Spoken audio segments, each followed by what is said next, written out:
और तुम्हारे जबान पे कलमा नहीं आता। अगर कोई का सिखाओ कहो कि पढ़ लो कलमा, अगर पढ़ावे लगो कहो ला इलाहा इल्लल्लाह, तो ले जबाने ने तुरी है कि कोई याद ना हो जाए। कल का माहौल कितना अच्छा था। कल की हमारी माँ बहनें बहुत अच्छी थी, अपने बच्चे को लेती थी गोद पे और सीना पे थपकियां दे दे के सुलाती थी दरूद पढ़ के कि सो जाओ या मुस्तफा कहते कहते, खुले आँख सल्ले आला कहते कहते। तो बच्चे नमाजी होते थे, आशिके रसूल बनते थे। और आजकल की हमारी माँ बहन न दरूद याद न कलिमा याद।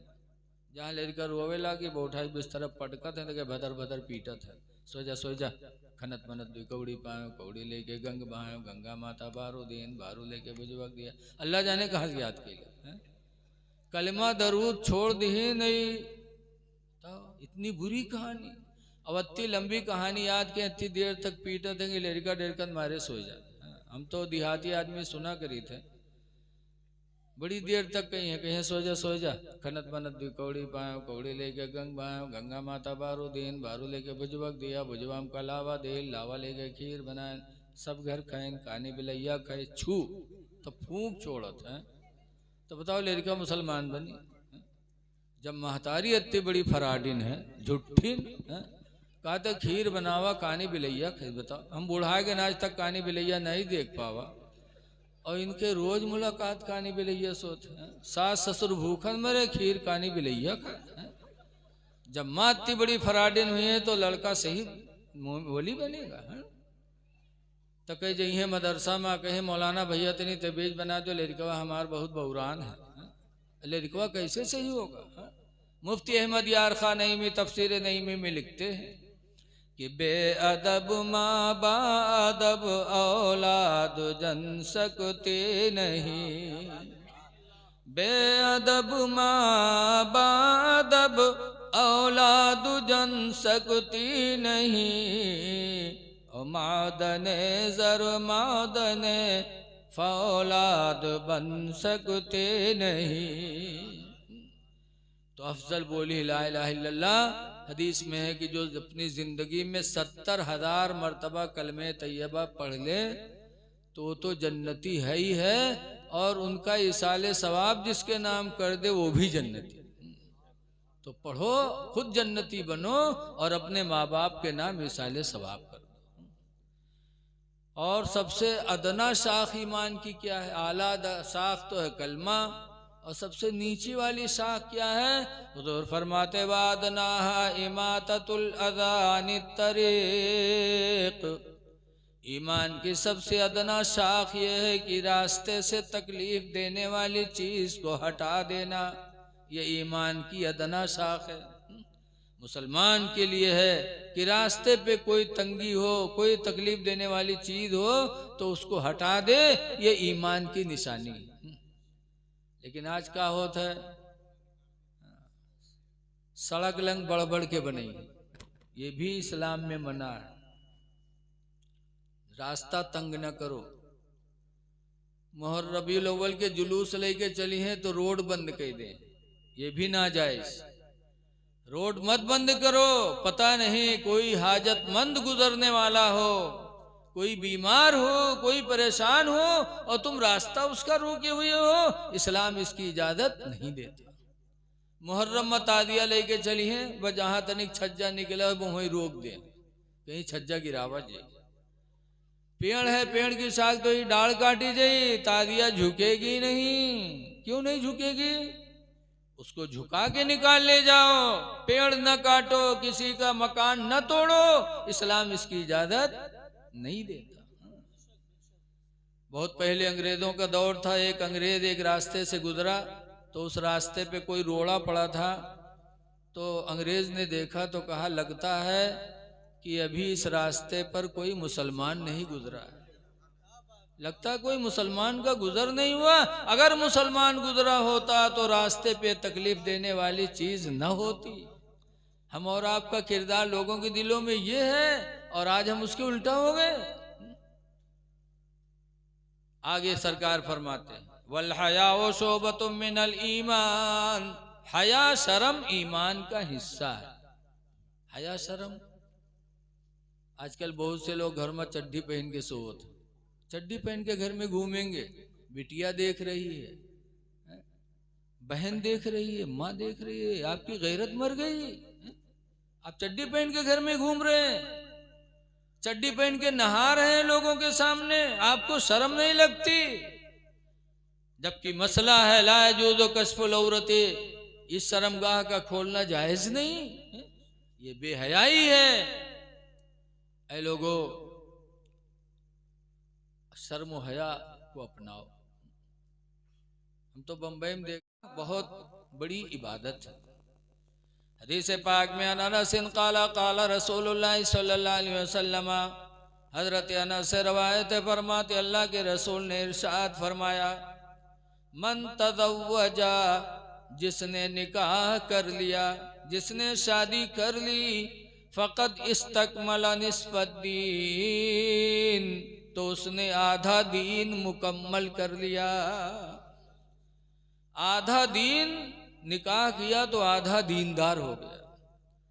वलियत्तक़िल्लाह फ़ी निस्फ़िद्दीन, और चाहिए कि आधा दीन जो बचा है उसमें अल्लाह से डरे। मतलब ये है कि आधा दीन निकाह से कर लिया और आधा दीन अपनी बीवी को हलाल रोज़ी कमा के खिलाए, बच्चों को हलाल रोज़ी कमा के खिलाए, तो उसका दीन मुकम्मल हो गया। हलाल रोज़ी ये भी बहुत असर रखती है। ये आम और आप जो कमा कमा के अपनी बीवी बच्चों को खिलाते हैं, रिज़्क़े हलाल, हराम वाला नहीं। एक थाने में यहाँ हम गए, एक कोतवाल साहब रहे, जान पहचान के मुसलमान रहे, तो गए चंदा मांगे, जलसा रहे, तो कहें मौलाना अगर हराम कर ले तो हमरे पास धई दी, और हलाल के रहे तो रुक जाओ, तनख्वाह मिले तब दी। हम चुप पे चलिए। अब बताओ, जब जानते हो कि वो हराम है, तो जैसे तुम्हारे लिए हराम वैसे हमारे लिए हराम। बोलो, रिश्ते हलाल। एक सहाबी बारगाह नबी में पहुंचा, अल्लाह के रसूल में बहुत सदमा में रहता हूँ। कहा क्यों? कहा जब कोई नमाज पढ़ता मैं भी पढ़ता, जब कोई रोज़ा रखता मैं भी रख लेता, जब कोई तिलावत कुरान करता तो मैं भी कर लेता, लेकिन जब कोई अपना माल अल्लाह के नाम पर सदका करता है और मैं गरीब हूँ, गरीबी की वजह से सदका नहीं कर पाता, तो मुझे सदमा रहता है कि काश अल्लाह मुझे भी दौलत दिया होता तो मैं भी अल्लाह के नाम पर सदका दे करके सदक़े का सवाब मैं भी पा जाता, लेकिन गरीबी की वजह से सदका नहीं कर पाता। अल्लाह के रसूल, इसका रातों दिन हमें सदमा लगा रहता है। तो हुजूर ने फरमाया था, मेरे सहाबी गम न करो, तुम्हारी बीवी है, बच्चे हैं ना। कहाँ?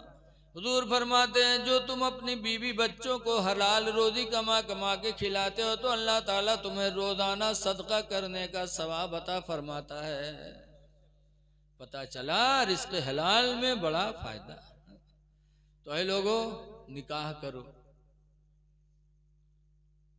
निकाह मेरे नबी की सुन्नत है, लेकिन किससे करो?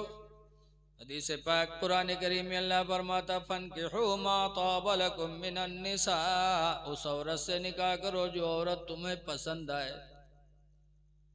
अब कौन औरत पसंद है? जो पसंद है उससे निकाह करो, बेहतर औरत से। और बेहतर औरत कौन है? तो सरकार फरमाते हैं कि नबी हुरैरा काला काला रसूलुल्लाह सल्लल्लाहु अलैहि वसल्लम, तुनकिहुल मरअतु बिअरबाति अशिया, कि औरतें निकाह की जाती हैं चार चीज़ों की बुनियाद पर। चार चीज़ों को देखकर लोग औरतों से शादी कर लेते हैं। ली जमालिहा, उसके हुस्न को देखकर, वली मालिहा, और उसका माल देखकर, वली हस्बिहा, और उसका खानदान देखकर, वली दीनिहा, और उसका दीन देखकर। कि दुनिया में कुछ तो दौलत देखकर निकाह कर लेते, कुछ हुस्न जमाल देख के निकाह कर लेते, कुछ खानदान देख के निकाह कर लेते और कुछ दीन देख के निकाह कर लेते। लेकिन ए मेरे सहाबा तुम्हें क्या करना है? सरकार फरमाते फस्फुर बिदातिद्दीन, ऐ मेरे सहाबा तुमको हर सूरत में दीन को तरजीह देना है, दीनदार लड़की से शादी होनी। इसलिए आप जब शादी का वक्त आए तो दीनदार घराना देखिए। जब औरत दीनदार होगी तो घर में भी दीन फैलेगा, घर में भी दीन फैलेगा, वरना फिर माशरा घर का बेकार होगा। मैंने कल एक हदीस पढ़ाई थी तो उसमें है अनबी हुरैरा काला काला रसूलुल्लाह सल्लल्लाहु अलैहि वसल्लम, हजरत अबू हुरैरा से रवायत है, फरमाते अल्लाह के रसूल ने इरशाद फरमाया अल ईमानो बदउ व सबउन शुअबा, कि ईमान के अंदर, ईमान एक दरख्त है और उसकी 70 से ज्यादा ढाल शाखें हैं। जैसे एक दरख्त होता है उसकी शाखें होती है ना, टहनियाँ, ऐसे ईमान एक दरख्त है, उसके अंदर 70 से ज्यादा शाखें हैं। अब उन शाखों में सबसे अफजल शाख कौन है, सबसे निचली शाख कौन है? तो हुजूर फरमाते अफजलुहा ला इलाहा इल्लल्लाह, ईमान की सबसे अफजल शाख, आला शाख है ला इलाहा इल्लल्लाह की बोली बोलना। ला इलाहा इल्लल्लाह की बोली बोलना ये ईमान की सबसे अफजल शाख है। आज कितने लोग ऐसे हैं जो 24 घंटा गुजर जाता कलमा ज़बान पे नहीं आता। और मक्का शरीफ में एक औरत थी सुमैया, हजरत अम्मार बिन यासिर की माँ, बड़ी गरीबी में थी लेकिन ईमान लाई। अबू जहल को पता चल गया कि सुमैया ईमान लाई हैं, तो अबू जहल तलवार लेके सुमैया के दरवाजे पर पहुंच गया मारने के लिए। दरवाज़ा खटखटाया, सुमैया ने दरवाज़ा खोला। अबू जहल ने पूछा क्या तो इस्लाम कबूल कर चुकी है, नबी का कलमा पढ़ चुकी है?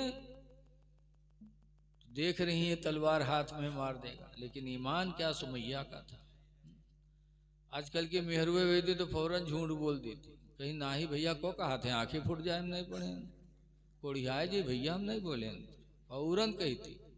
लेकिन वारे सुमैया का इश्क, इश्क रसूल, कि जब दुश्मन ने पूछा क्या तूने नबी का कलमा पढ़ा है, तो हाँ के बजाय सुमैया ने कहा था ला इलाहा इल्लल्लाह मुहम्मदुर रसूलुल्लाह सल्लल्लाहु अलैहि वसल्लम। कलमा पढ़ के सुमैया ने सुनाया था। जैसे अबू जहल ने कलमा सुना, सुमैया के पेट पे तलवार मारी और सुमैया वहीं गिरी और शहादत हासिल हो गई। इस्लाम में सबसे पहले औरतों में शहादत पाने वाली अगर कोई है तो गुर्बत में हजरत अम्मार बिन यासिर की माँ सुमैया है। ऐ मेरी माँ बहनों, आज तुम पर कोई तलवार नहीं उठाए है, तुम मुसलमान घर में पैदा हो, आसानियां तुम्हारे लिए हैं।